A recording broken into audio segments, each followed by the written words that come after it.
Assalamualaikum warahmatullahi wabarakatuh. Ninja kami nagaa keessanii fayyaa jirna. Har'a namoota dhukkuba HIV yoo qabaatan qorannoo nama kanaaf taasifamtu qorannoo kana nama kanaaf taasisuu deemna.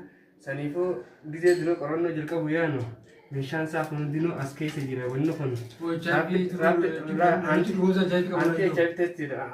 Sirraas akkas jechuudha jettee amma isa kana gizee godhu deemnu fuuneeti dhukkubsataa keenya kanarraa dhiiga isaa kana fuunee jechuun waan kanaan waraabbanne hoggaa waraabbanne booda asirra neeyne bakka tanarra buufne bafarii keenya kanallee asitti keemikaala wanni kun bafarii jenniini bafarii kana fuunee asirra neeynaa jechuudha. Yeroo asirra neeyne namni kun bakka tana keessatti negatiivaa fi poozitiivni jechuun dhufte jechuudha. Yoo namni kun negatiiva qabaatee dhufe HIV sadiif hin qabamne xiqqoo turee deebi'uu qaba jechuudha. Yookiin ta'an ammoo yoo poozitiiva taate namni kun qabamee jire jechuudha. Saniifuu akkatti hojjennu حاول الله لتها مولين ترى.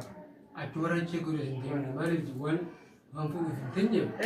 لا بس تكون ديما أكنا قونة أما كيسي ديرو يامنا أكنا سلا قونة ديرجو أما ديرنا جرا يجي كارا قونة ورابو جوا نجو أكنا قونة دي أكنا فرن نجو أما يجي خيني فرن نجو لا أسرن نجو نجو أجبوده وإنه خمال جنيني بفري جنين وان كنا والناس يسوي كذا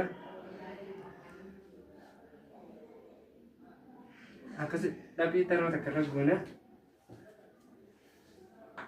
aci bude sakan dia merasa ikut abdullah ini ogatnya ini bude wanda kon negatif rafi positif dia asal dufen universitas itu sanifo isa kana walid HIV test gudani de bahasa ni jecho namun HIV dah syakki kabatan yo jiratan akad duftani nubir laalti famtan sinin jenna nagaa natura sinin jenna ga etoskopi dieta kalle gana tan jarjaretin manatti rampade re gero biya debchane holi guru ta sinin ja